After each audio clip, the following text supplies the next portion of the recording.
Welcome to Redirect, Immigration Law and Perspectives, a weekly dive into the world of immigration law and its human consequences. I'm your host, Stephen Robbins, joined shortly by co-host and fellow immigration attorney, Matthew Archambault. This week, we're joined by a couple of our colleagues, Leo de la Garza, immigration attorney down in Austin, Texas, and Davorin Odrcic in Wisconsin.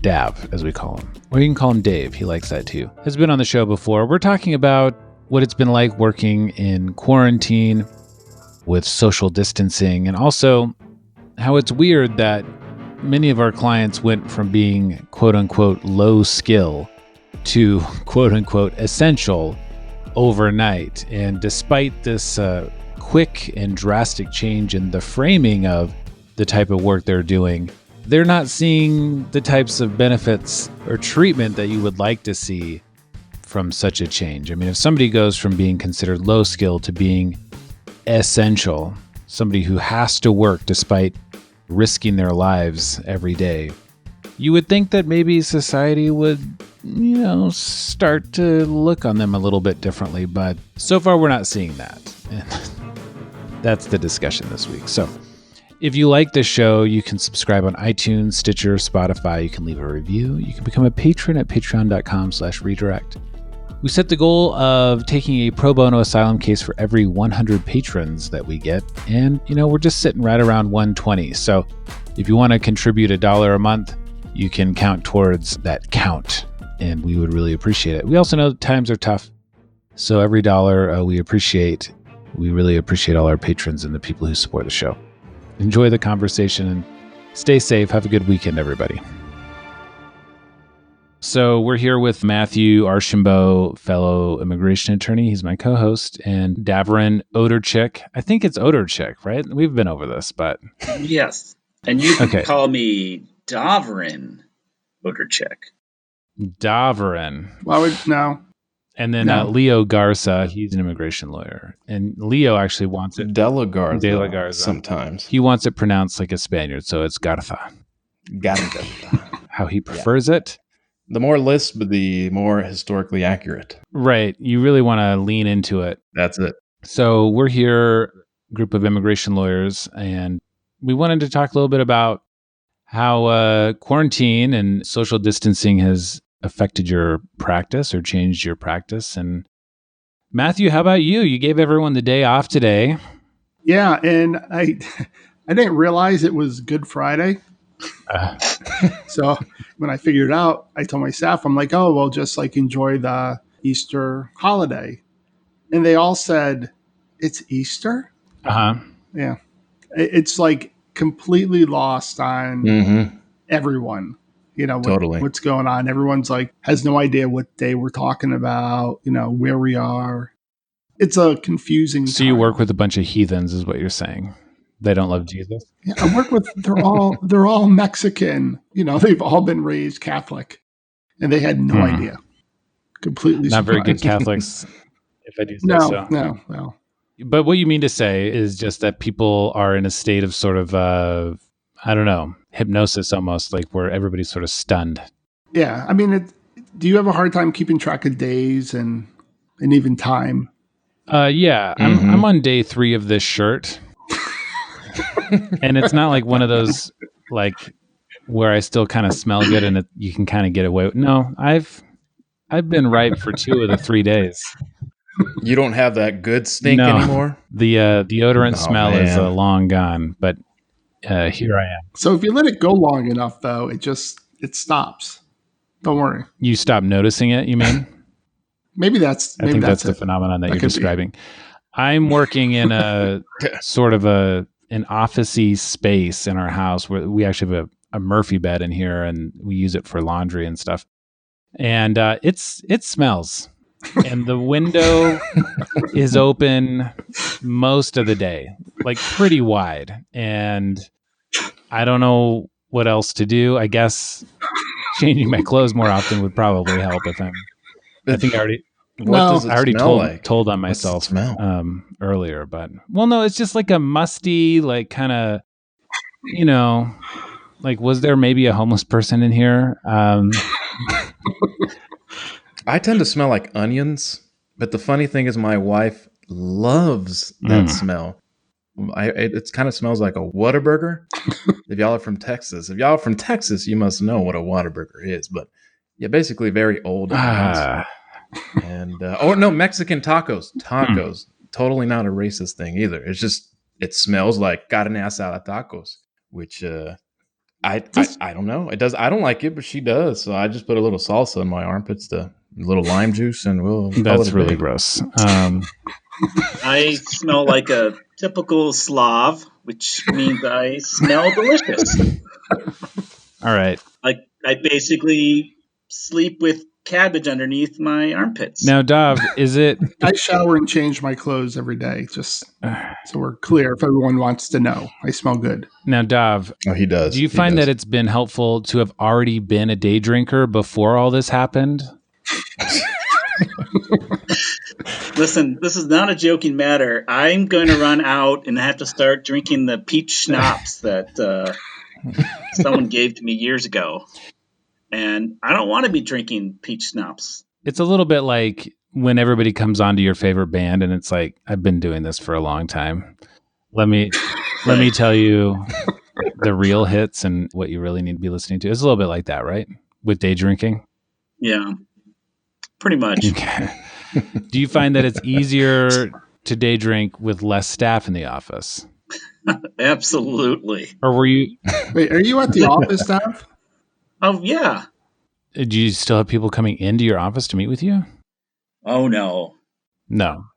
One of my legal assistants has come here a few times, and she now stands pretty much the same way that she did before, because she's afraid of me, like 10 feet away from me or something. Mm-hmm. Oh, I see. Yeah, you are already practicing social distancing, but because you're weird is what you're saying. Yeah, you said it in a much better way than I did. Weird and gross. Yeah. Oh my God. It's the blue shirt. The blue shirt has a charm to it. Since we're on this topic, I'm being honest here. I'm afraid that when things quote unquote get back to normal, mm-hmm. I'm just going to be farting in front of my staff. Wait, you're saying you don't already fart in front of your staff? Well, not loudly. I mean, in a silent manner, then I blame one of them for the the smell. But there's no way I can upload this episode. Is this editable? Yeah, we do have a producer, but here we are. No, we can leave in the fart jokes. I mean, I do see the risk of, Dav is the kind of guy who before took mild precautions, right? Mm-hmm. At least precautions in terms of the audible nature of the fart. And after a period of social distancing, maybe he sort of subconsciously lets go of some of those precautions, and that's a dangerous situation for sure. Definitely. I'm glad that we're addressing the main concerns of the coronavirus at the top of the show. That's what we definitely want to do. God. So now, Leo, are you working from home? I am. I'm working from home, and it's not very different from what I was doing before. I already was working from home. And the thing is now that makes it more difficult is that I don't have that breathing room. I don't have that moment of human interaction and connection. So at the end of the day of working from home, I would be able to go to the gym, or I would go to the grocery store. I would make a Costco run or whatever it may be. Mm-hmm. And now it's like, well, I will work from home and then we'll do a virtual client consultation over the phone, or maybe we'll do a virtual gym workout. Everything is virtual, and it's a little bit mind-boggling. Are you married? Do you have a wife and kids and all that? I do have a wife, and she is also an immigration attorney. She's also working from home, so now we're both kind of co-working, I guess, if you want to call it that. Leo? Different. Yes. I bet you $5 I could out-twerk your wife. You probably could, dude. All right. Oh boy. I'm eager. I am eager. I got some dollar bills. I am low on my physical interactions. I'm ready to break social isolation rules just for that, Davorin. All right. Maybe you guys could coordinate your extramarital affair after the show's over. the continuation of our extramarital affair. Oh, Of I course. see. I can't work at home. It's just not going to happen. Oh, the baby. It's because the of his baby. WIFE. Oh, She listens to Whoa. this, Does she sir, really? and now I'm in trouble. Thank Wait, you. does your wife? big shout out to Dav's wife. My wife loves this show. She listens to it all the time, for And, reals. and who does she love more, me or Steven? I think that because she likes sort of NPR, she probably likes Steven's voice better. Whoa. Ooh. She likes, But No, I don't think that's true. Ooh. I don't accept that. I'll ask her tonight. In other words, his wife hates you, Matthew. From my experience, most wives do. I mean, the ones I interact with. You're a So- heartbreaker, man. Matthew That's why. has the weirdest accent I've ever heard. I haven't he says it's a Philly thing, but I've never heard anyone who talks like Matthew. It's like maybe a Philly thing if you got kicked in the head by a horse when you were like 15. That's what's that called for? That's a what little called mean. for. Sorry. A With little all bit. due respect, I should have added that. Oh, okay. That's cool. That fixes it. So, guys, I appreciate it. real quick, let's just run through this because we all do basically immigration law, same type of immigration as far as I know. Or, Dad, you doing labor certs and perms and all that stuff, the employment stuff? I had a perm in the 80s, but That's why you lost all your hair. beyond that, Mhm. no. I don't touch the employment stuff with the 10-foot Okay. pole. So, First of all, it's confusing. It doesn't seem that interesting, and I don't want to deal with people that always wear suits. You know what I'm talking Yeah. about, I hear you. Mm-hmm. Mhm, Man. exactly. if you will. Capitalist pigs. The bourgeoisie. Yeah, So, listen, they're let's just run through and talk about our clientele real quick. Dad, why don't you tell us about the type of people? So, I mean, apparently not suit wearers, but who are the folks that you're dealing with on a daily basis for the most part? well, my practice is heavy on the crimmigration stuff, so most of my clients have some sort of arrest or conviction record, which leads me to make some interesting arguments under the categorical approach. I see. Man. In terms of like the work that they do, what are your clients doing with their lives besides committing crimes? I'm glad that you led with that. I was looking more for like, what kinds of people are they? Obviously not. Oh, when They're they're not not committing crimes. possessing the wrong Right. things that they shouldn't be possessing. Well, I would say probably a big chunk of my clients are somewhere within the food industry. So they are essential workers. They're either at the dairy farms or the other types of farms that we have around Wisconsin. Or when we had restaurants, they were the people that were cooking our food. But I have a mix of clients that some are actual small business owners. I think that they're all struggling. Right. It's kind of depressing. Cool. But there you go. Okay. Matthew, now you practice in Philadelphia. That's right. You don't have a lot of cheese farmers out there. Oh, we have tons of cheese farmers. Who? Yeah, it's a big thing in North Philadelphia. A lot of cheese farms. Hold on. Are those your No, it's are not those true. your kids fighting in the background, or That's my wife yelling at the kids. we're definitely leaving that in? By the way, actually, could you be quiet for a while? And we'll just listen to the fight. Just make it 45 minutes of the fight. Yeah, there we go. Like that, most of my clients are restaurant industry.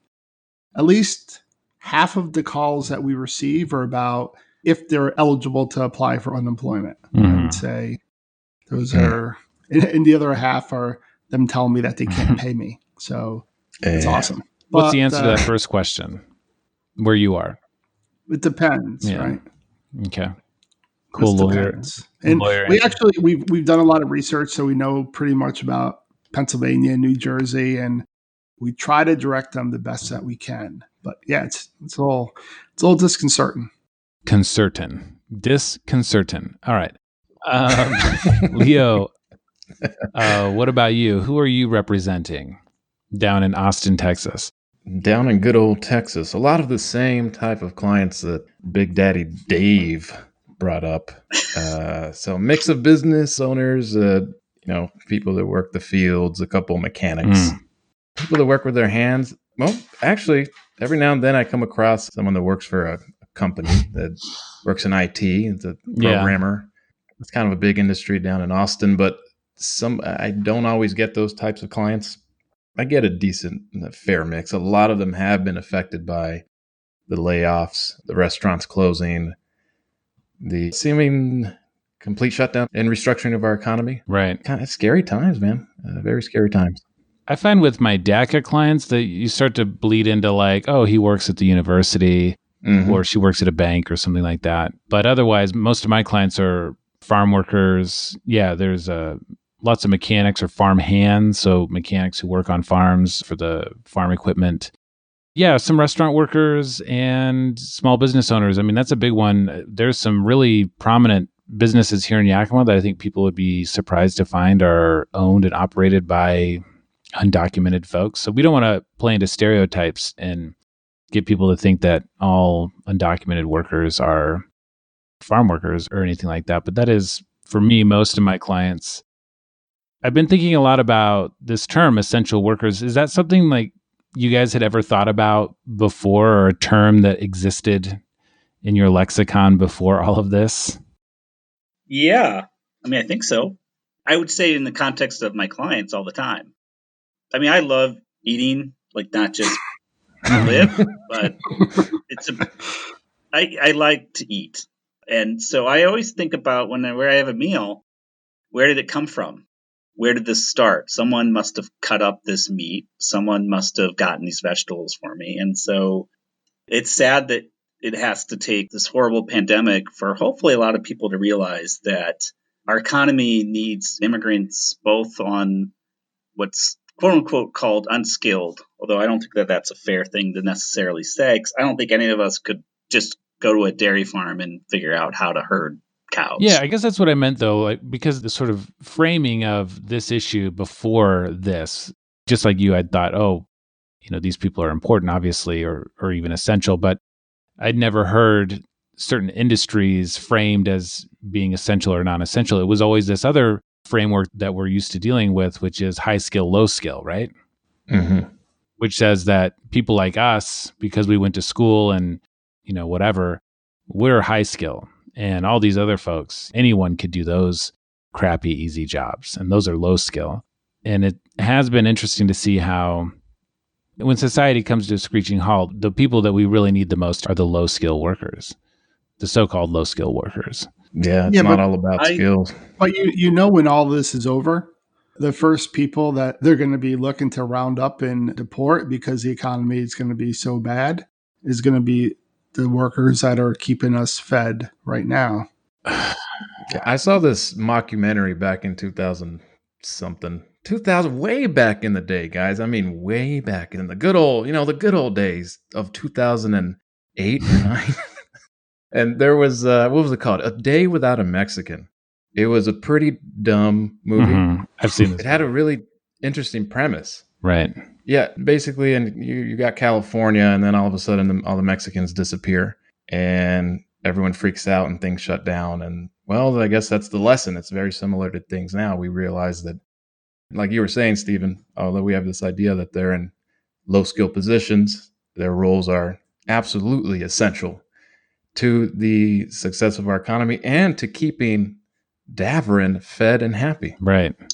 Well, I also think the problem with the old framing was not just that it created like an unnecessary underclass, but also the framing was wrong in that I always tell this story. So when we bought our house, the first thing we had to do was have a so-called low-skilled worker come and prune our trees in the back. We have 2 trees. And like, I have degrees and I'm, learned, but I don't know what to do with these trees. I probably would have, either killed them or something like that. The idea that those jobs are jobs that you could plug anybody into and they would do them well is also a gross misunderstanding. But now I'm curious if Dav or Leo would care to offer a slightly more optimistic view of the future. Matthew chimed in and said, yeah, but this will change nothing. Do you guys think that this could shift the public thinking about immigrants, or are we doomed for the future Matthew predicts? And just before you start, remember that I'm right. Well, let me first start off by correcting Stephen. It's pronounced learned, not learned.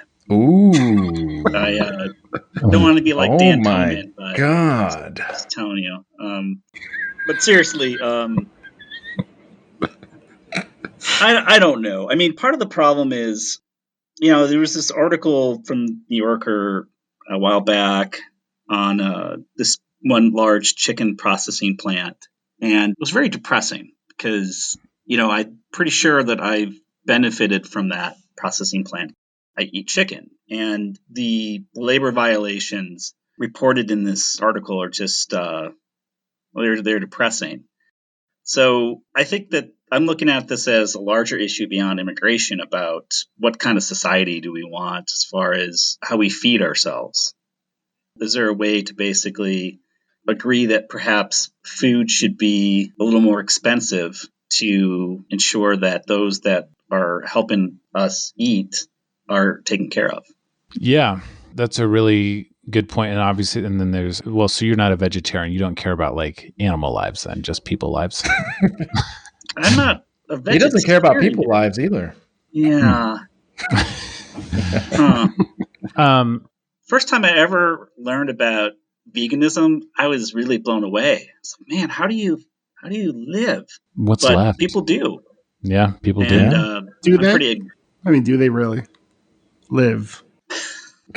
Anyways, guys, you're going to get us in trouble with like a whole faction of the internet. That's not the point here. No one listens. I do think it's interesting that it brings up, like Dav was saying, points beyond immigration. I was thinking about that in terms of grocery store workers who all of a sudden they're like the troops, right? Like you guys are heroes, you're this and that. And meanwhile, they're making like minimum wage with no benefits. Yeah. So it does question, like Dav was saying, how we've structured our entire society and our culture in terms of what we view as important. But what I kind of see maybe happening, although I tend to agree with Matthew, I was reading about the Bracero program and how it started during World War II. And early on, there was a lot of propaganda involved with like getting the workers to believe that they were an important cog in the machine to defeating fascism. And it was all very patriotic. And then after the war, I was kind of like, f you guys. And I could see something similar happening now where, maybe there's some sense that like, oh, these people are important and they're helping. And then on the back end, it's a swift boot in the rear. But I don't know. I haven't seen anything about, attitudes changing or people starting to see this as a more nuanced issue. What about you guys? So what about down in Texas, Vince? Well, who lives in Texas? That's my question. Okay, Texas is so dang big, it's almost impossible to just speak for the entire place. You know what it takes if you're driving 13, 14 hours to get from one end of Texas to the other? It's insane. It's way too big. It doesn't make any sense. But here in Austin, I think we're struggling. I think we're struggling with the optimism. Personally, I'm trying to celebrate the little things as much as I can. For example, the fact that I emailed a filing to an immigration court yesterday, I was like, whoa, that's amazing. I just emailed a filing. Yeah. I did it, and I really never thought that would be possible. So obviously, even some of our most difficult, our most problematic institutions are taking some steps to try to accommodate us. Is it enough? Not at all. Not by any means. But do you think when this is all over, that the good people of Texas are going to look at the immigrants that have been working in the fields, working with, I guess, their cattle and whatever you guys have there, and who have been helping to keep people sustained? Do you think the good people of Texas are going to look at those immigrants and say, now we get it. They're important. They are essential, and we have to do something to protect them? That is a great question. Honestly, I don't think anyone that's already anti-immigrant is going to suddenly change their minds after going through this, unless they have some type of personal experience that's meaningful to them. where they meet someone, where they're maybe at the grocery store, maybe they're in a community where they're like out of food. They went to every great grocery store in town, and then all of a sudden, one of their neighbors happens to be an immigrant, and they're like, "Hey, here, you have some of our toilet paper," and you're like, "Oh my god!" We need to have a program, because this is such a good point that like a lot of conservatives, especially, don't change their minds unless it personally affects them. We need to have a program where farm workers spend like an hour a day just hanging out in the produce section, telling people like, "I picked that." We should put the farm workers in the produce section and have the water sprinkler system. It can kind of, we can just show them off. Yeah. I have wondered, like, how can we make, jokes aside, how can we make this more real for people, or how can we bring some attention to it? Because the problem really is, it's twofold. They work jobs that already don't pay well. They're already cut off from the social safety net. And now they're cut off from these extra bonus safety nets, and their job just got way more dangerous. Yep. So they're doing the most important work for the least amount of money and receiving the least amount of potential benefit while facing the brunt of the harm. I guess I just repeated myself. But I think we're going to see, if we see unemployment really spike when we're out of this, I just see people, we're going to be going back to our kind of the roots that this country have of being anti-immigrant. And I think you're going to see a lot of nationalism, a lot of people who want to protect what. Wow, Matthew boldly predicting nationalism. Matthew boldly. Well, I'm probably predicting it's going to get worse. So, yeah. Okay. It tends to happen. Super optimistic. No, I'm not either, but I'd like to be for like right now. Okay, everything's going to be cool. No, Joe Biden's going to fix it all. Oh God! We all these truths to be self-evident. The thing. You know the thing. If you know the thing, you don't have to worry about anything else. Just corn pop will fix it. He'll come back. I'm just wondering, like, what's he going to do for the inauguration? That's not the country thing, Don't ask your country. Me and Barack. Don't ask the country. I totally forgot what I was going to say, but it doesn't matter. It wasn't that important anyways. This stuff is so difficult to talk about, though, just because when we're talking about the economic realities in any recession or depression or times or any situation where all of a sudden we have scarce resources, we don't have jobs, that American dream is lost. We have income inequality, all that stuff. We tend to see more anti-immigrant rhetoric, more nationalism. I think Matthew's completely right because they're going to blame somebody else. Yeah. Most of them, they're not going to take a moment to be like, oh, let's consider the nuance of the situation. It's already a foreign virus, right? It's a Chinese virus, and maybe legitimately started in China. Okay. But the framing is like, this is something that has been imposed on us that we had no control over. The other, right? As the other with humans, we have the other with this virus. That's apparently very smart and very intelligent. And the whole framing of it is kind of puts me a little on edge. And I wish we had a leader that could kind of get us through this time, but we don't. We have you. Oh, well. Are you kidding me, dude? How many patrons do you guys have now? So many. Yeah. I was kind of wondering early on, and by early on, I mean like a week ago, 2 weeks ago, when it was looking like, oh, we're going to have a lot of unemployed people. And I wondered if that would at all change the conversation about these are just jobs Americans won't do, but they can. They can totally do them. They just don't want to.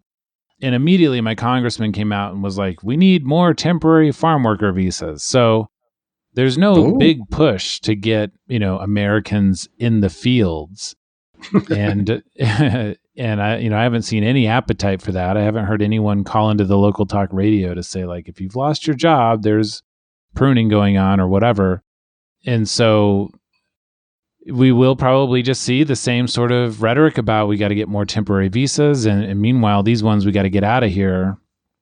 and I haven't seen any big push, but I am curious about, one of the things about immigration is that it's a hidden status. So it's hard to get, Leo, you talk about getting people to have personal experience, but how many folks know or good friends with or are related to undocumented immigrants without even realizing it? I think that's one of the big problems with spreading awareness about this particular issue. Definitely. And I don't know what you do about that. Any ideas, suggestions, folks? Ideas. Introduce undocumented folk to a white folk day. Like take our nicest clients and like just walk around the neighborhood. Because it's true though. I mean, it's anyone who's done this long enough has had that experience of that white kind of, he does construction work or he does some type of labor work that would generally be a Trump supporter, bring in their Mexican, right? Right. It's like, this is Jose. He's my Mexican and he's a really good guy. And I really need you to help him because he's a great guy. He's a great worker. He's great with his family. He's not like the other ones. Can't you just apply for a citizenship? Exactly. Right. And lots of times they end up, as you're talking to them, you see them kind of transforming the way they look at the situation once they learn how fraught it is for these individuals. So, yeah, I think that connection, that human connection, which obviously is not going to happen anytime soon, is really important. Right. Dav, how do we get people to not be terrible? Go. I just say throw money at the problem. And by that, I mean, throw money at me. Get a bunch of rich liberals to, do advertisements that basically say these things that we're saying, and then to also push. Like, I don't know why, for instance, there isn't a bill that's being introduced. Maybe it has. That's basically, this is the time to legalize the status of essential undocumented workers. Right. Yeah. And I know that's not going to get passed.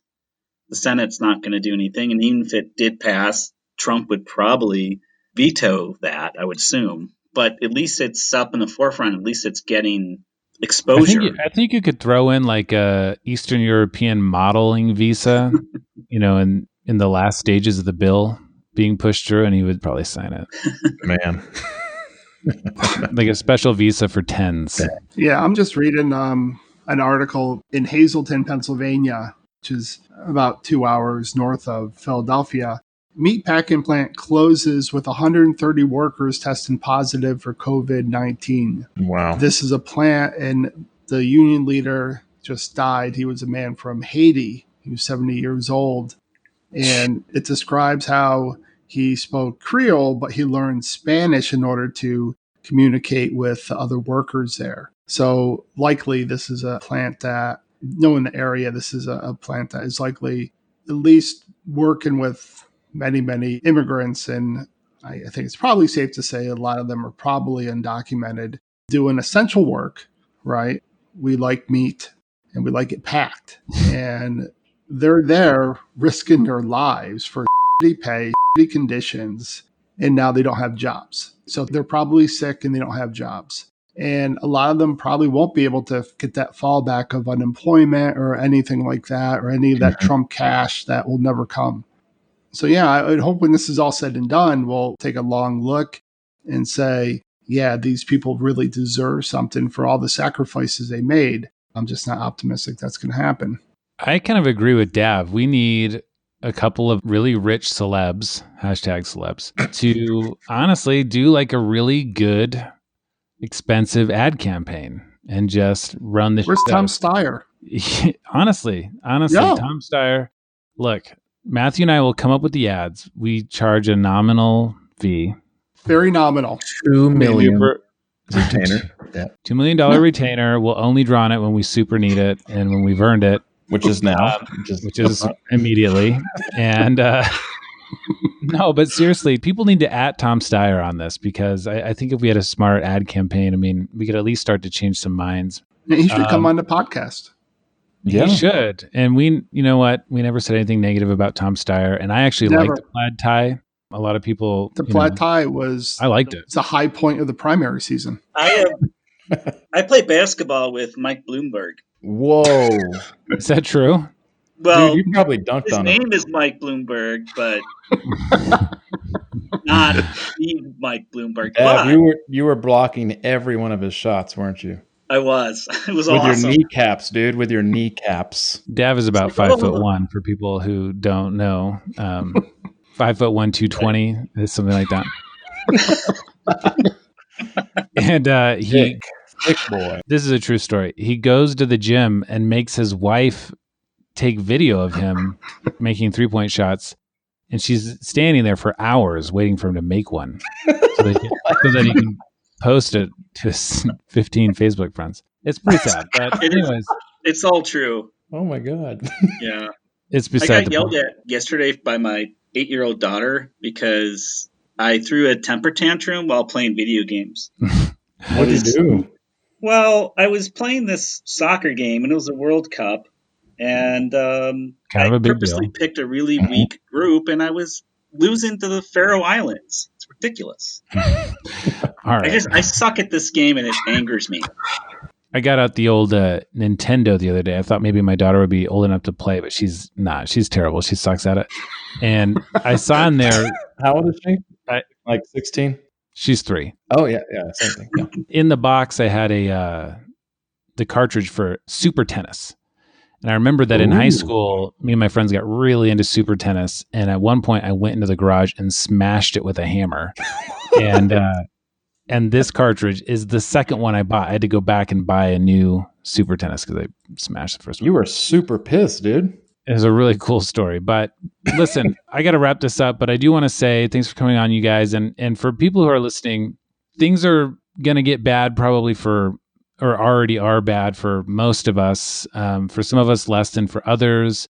But we hope that no matter where you're at in your own personal life, that you can find a way to form some sort of solidarity with the immigrant community, because they're going to need it. They're going to need strong allies and people advocating alongside them. So we hope that in your struggle, you don't forget that there's other people struggling too, and that we're all in this together. So anything else to add, you guys? Beautiful, Stephen. That was beautiful. Since my wife will be listening to this, just want to give Kristen a shout out.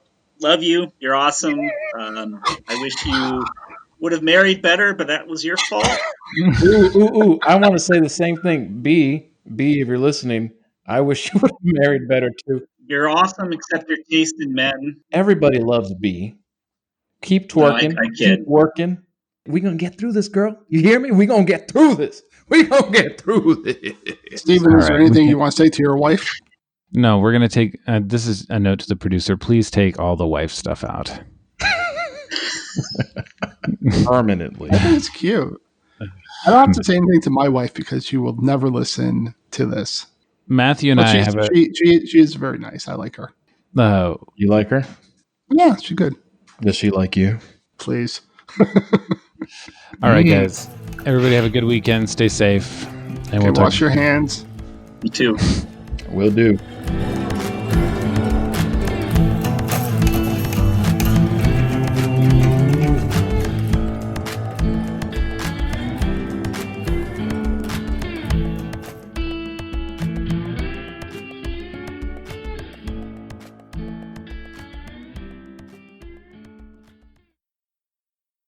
Is this editable?